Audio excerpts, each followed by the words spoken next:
Les opposants congolais se réunissent à Bruxelles. Joseph Kabila préside la cérémonie d'ouverture de la 3e édition de la conférence minière de la RDC, qui se tient à Kolwezi, dans la province de Lualaba, du 12 au 14 septembre 2018. Joseph Kabila a lancé une mise en garde lors de l'ouverture de la 3e édition de la conférence minière, et a exigé à tous les acteurs miniers le respect effectif du code minier. Pour lui, les minerais congolais ne peuvent plus continuer à alimenter abusivement les investisseurs et le marché international, mais doit également satisfaire la population congolaise et participer au développement du pays.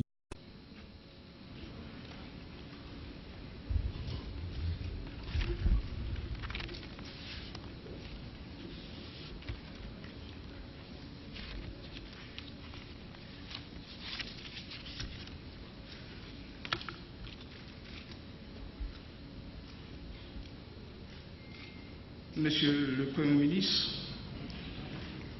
Monsieur le Président de la Cour de cassation, honorables députés et sénateurs, Mesdames et Messieurs les ministres, Mesdames et Messieurs les membres du corps diplomatique, Monsieur le gouverneur de Lualaba, Mesdames et Messieurs les gouverneurs de province ici présents, distingués invités, chers participants, au mois de janvier 2013, j'avais décidé de l'organisation annuelle d'un forum minier dénommé Conférence minière de la République démocratique du Congo, où tous les acteurs publics, privés et ceux de la société civile en charge des ressources naturelles devaient régulièrement se retrouver pour évaluer la situation du secteur minier national, si vital pour l'économie de notre pays. Cependant, la République démocratique du Congo s'étant engagée dans le processus de la révision de sa législation minière, il a été jugé préférable d'attendre l'aboutissement du dit processus pour envisager l'organisation des présentes assises. Nous nous réunissons donc au lendemain de l'entrée en vigueur du Code et règlement minier révisé, au moment même où l'économie mondiale et la puissance des nations dépendent largement des ressources minières dont notre pays est par privilège nanti. Point n'est besoin de rappeler à cet effet que l'exploitation rationnelle de nos ressources minières a pour vocation de jouer un rôle important dans le développement de notre pays. Et à juste titre, le secteur minier est considéré comme porteur de croissance de notre économie. Ma préoccupation a toujours été de voir cette croissance se refléter sur l'amélioration du vécu quotidien de notre population dans son ensemble, partant tout naturellement de celles situées dans les zones productrices de minerais. Le choix porté sur la ville de Kolwezi, une autre zone minière, pour la tenue de cette 3e édition de la conférence minière sous le thème « Exploitation minière face aux impératifs du développement durable des zones productrices. Apport, rôle et responsabilité des parties prenantes à la lumière du code minier révisé. Convient donc parfaitement aux attentes de tous ceux qui partagent avec nous cette préoccupation. À ce sujet, seule la synergie des apports entre l'État, l'investisseur, la main-d'œuvre et la communauté locale peut fournir une réponse adéquate à cette problématique. La responsabilité sociétale des entreprises ne devait plus, dans ce sens, être considérée comme une question facultative ni une œuvre philanthropique ou de charité. Dès lors qu'elle est désormais reconnue internationalement, à tout le moins une exigence, sinon un impératif, et le développement durable, une affaire de tous. Mesdames et messieurs, distingués invités, chers participants, commencé en 1911 par l'exploitation du cuivre au sud du Katanga et poursuivi dans le centre du pays à Maïmounene, dans l'actuelle province du Kasaï central, par l'exploitation du diamant et par la suite dans le Nord Katanga avec l'exploitation de l'étain à Manonou, l'exploitation minière en République démocratique du Congo est à ce jour une activité généralisée, prospère et sans nul doute rentable pour les opérateurs du secteur. Si elle a certes connu mauvaise fortune à partir de la décennie 80, à cause de problèmes spécifiques liés à la mauvaise gouvernance, à la vétusté des outils de production, au manque de financement et aux différents troubles sociaux. Il reste tout autant indéniable que l'industrie minière a été relancée grâce aux initiatives que nous avons prises ayant débouché sur l'adoption pour la toute première fois d'un code minier exhaustif en 2002. Fort des avantages fiscaux et parafiscaux remarquables de cette réforme et bien d'autres mesures incitatives, la production minière a prospéré jusqu'à atteindre le pic d'1 million de tonnes de cuivre en 2014, après celui de 476 000 tonnes réalisé par la GECAMINE entre 1985 et 1986.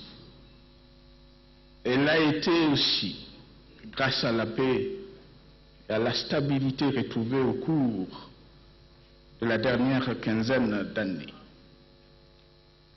La production industrielle de l'or a, dans le même ordre d'idée, dépassé la barre de 30 tonnes en 2015, tandis que celle de la cassitérite a également augmenté sensiblement suite à un encadrement de plus en plus rationnel de l'exploitation artisanale et à la mutation de comptoirs d'achat en entités de traitement. Il reste vrai, cependant, qu'au nombre de défis qui affectent ce secteur majeur pour la croissance économique du pays figure en bonne place le déficit en énergie électrique et en voies de communication reliant les sites d'exploitation et le point de produit à exporter. Voilà pourquoi j'ai personnellement mis un point d'honneur depuis quelques années sur la finalisation des projets en cours à l'ouest, de l'est à l'ouest, du nord au sud du pays, afin de permettre à l'État congolais d'honorer sa part de contrat vis-à-vis des investisseurs évoluant dans ces domaines. C'est dans ce cadre également que le secteur de l'électricité a été libéralisé et celui des infrastructures de communication ouvert au contrat BOT afin d'assurer la participation de privés à la couverture de ce besoin. Aussi, la faiblesse, ou mieux, les graves lacunes constatées au fil des ans du côté des opérateurs ne pouvaient laisser indifférent le pouvoir public. Dès lors qu'ils avaient une indice négatif sur les économies d'échelle et l'inclusivité de la croissance également attendue de l'évolution susmentionnée. Il en est ainsi du manque de plus-value de produits miniers exportés à ce jour en brut, du caractère léonin de certains contrats de partenariat conclus entre les entreprises du portefeuille de l'État et certains investisseurs privés, de l'opacité constatée dans la conclusion des contrats de sous-traitance et la mise en œuvre de différents avantages fiscaux et exonérations concédées. Mesdames et messieurs, à cela s'ajoute la problématique restée entière de la pauvreté humaine et physique, couvrant largement le visage de la population et des localités environnant des sites d'exploitation minière. Preuve du contraste saisissant observé entre, d'une part, l'embellie vécue et amplifiée à ce jour par la montée en flèche de cours mondiaux, et d'autre part, la contribution restée pour le moins de plus incertaine à la réalisation des objectifs de développement socio-économique du pays. Voilà qui explique nos décisions, d'abord en 2007 à 2012, dans le cadre de la révisitation du contrat minier, ensuite dans le cadre de la dernière réforme législative et réglementaire ayant donné lieu au nouveau code et règlement minier, promulgués respectivement le 9 mars et le 8 juin de cette année. La vocation de ces décisions reste, au-delà de l'assainissement et de la modernisation du cadre normatif régissant le secteur, de promouvoir l'équité entre toutes les parties prenantes à l'exploitation des ressources naturelles dans notre pays, détenteurs de capitaux, employés et populations environnantes des sites d'exploitation, en ce qui concerne les retombées attendues de la rente minière. Notre ambition reste à court et à moyen terme celle de transformer radicalement les visages de désolation observés le long de routes traversées par les convois de produits miniers, de Kolwezi à Kasumbalesa, en passant par Lubumbashi et Likasi. Dans bien d'autres provinces minières à travers tout le pays, en comblant les espérances restées longtemps déçues. Certes, quelques améliorations ont été obtenues à la suite de la révisitation des contrats miniers. En termes de la révision à la hausse de la participation de l'État dans l'actionnariat et au sein des différents partenariats conclus avec le privé. Malgré par ailleurs l'extension de l'obligation de payer les royalties et le pas de porte à tous les partenaires, ainsi que la participation effective des représentants de l'État dans la gestion courante de ce joint venture. J'exige la mise en œuvre effective du nouveau code minier en ce qui concerne les questions inscrites à bon endroit à l'agenda de cette conférence et demande au Premier ministre et les membres du gouvernement concernés de veiller à ce que cela soit chose faite. Sans être exhaustif, il s'agit de la responsabilité sociale et environnementale des entreprises minières à l'égard des communautés affectées par leurs projets, du renforcement de la responsabilité industrielle du titulaire du droit minier afin qu'aucun produit minier ne soit exporté à l'état brut.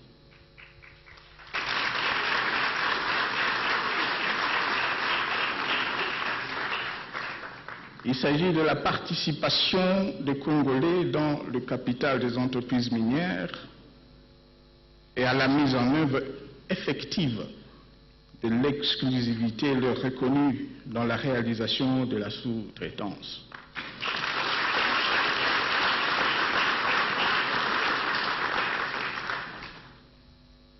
Il s'agit finalement du paiement effectif de tous les droits dus à l'État et de l'effectivité du contrôle des recettes rapatriées de ventes à l'exportation en vue de leur recyclage dans le développement économique du pays.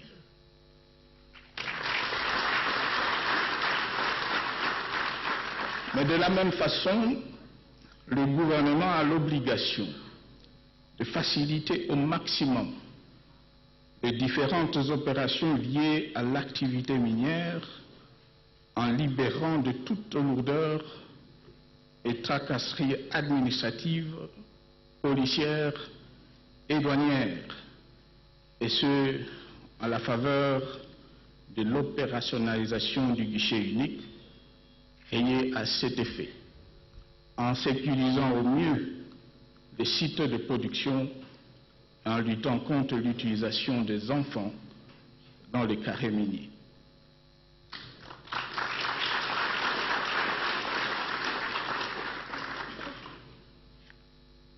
Mesdames, Messieurs, j'invite les investisseurs à sortir du confort de l'exploitation de seuls gisements leur concédés par différentes sociétés du portefeuille de l'État, à la base, à ce jour, de la remontée de la production minière nationale, pour prendre de vrais risques en explorant le reste du pays en vue de la découverte de nouvelles ressources,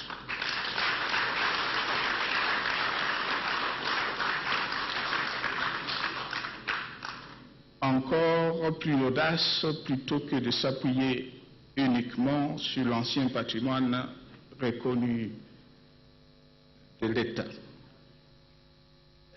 Dans cet esprit, je tiens aussi à rappeler que la libéralisation opérée dans le secteur minier n'avait pas pour objectif d'écarter les entreprises publiques opérant dans ce secteur, mais plutôt de leur faire bénéficier de l'appui technique, technologique et financier dont ils avaient besoin de la part des partenaires privés en vue de garantir leur compétitivité. J'apporte à cet effet tout mon appui à la GECAMINE et à bien d'autres sociétés du portefeuille de l'État dans leurs efforts tendant à devenir des géants à part entière du secteur minier à l'échelle mondiale.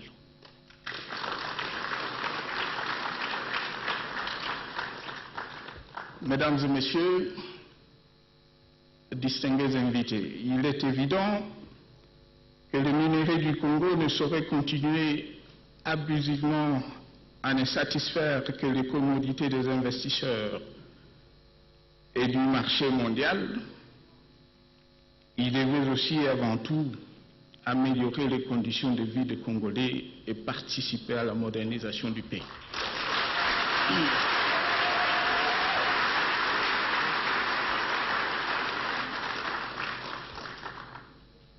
Puisqu'un coffre-fort des réserves du monde en ressources minérales, la République démocratique du Congo est avant tout une communauté humaine qui aspire au bien-être social et au développement de son cadre de vie.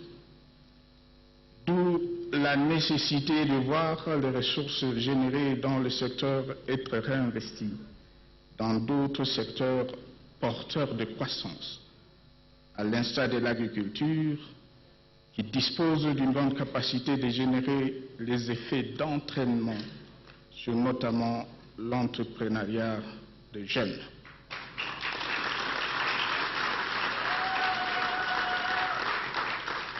Mesdames et messieurs, en définitive, le Congo de demain, dans le domaine des ressources minières, sera tributaire de nos efforts communs dans la matérialisation de 3 projets ci-après. 1. L'impératif de parvenir à la matérialisation de la bourse de matières premières en République démocratique du Congo. 2. La nécessité de créer une zone économique spéciale au profit des utilisateurs finaux de ressources naturelles congolaises, qui, avec la proximité des sites de production et une main-d'œuvre abondante et relativement accessible, ainsi qu'un marché national et régional de centaines de millions d'âmes, pourrait naturellement permettre aux producteurs de voitures électriques, smartphones, écrans plasma, fibres optiques et d'autres alliages et super alliages spéciaux de s'installer en République démocratique du Congo.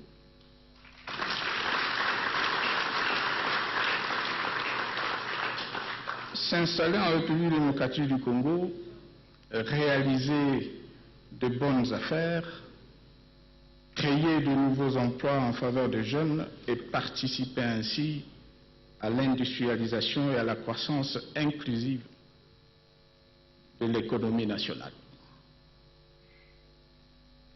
Et 3, le besoin de réaliser des évaluations périodiques et rigoureuses des résolutions des travaux précédents et la mutation de cette initiative en une conférence, pourquoi pas internationale, qui bénéficierait des apports, des expériences des participants d'autres pays producteurs de minerais à travers le monde. Mesdames et messieurs, sur ce, je déclare ouvert les travaux de la 3e édition de la conférence minière de la République démocratique du Congo et je vous remercie.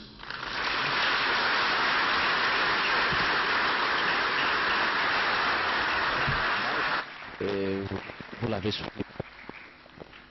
Oui. Congo Synthèse. La synthèse des infos de la RDC, l'Afrique et le reste du monde. Une seule adresse. www.congosynthèse.com.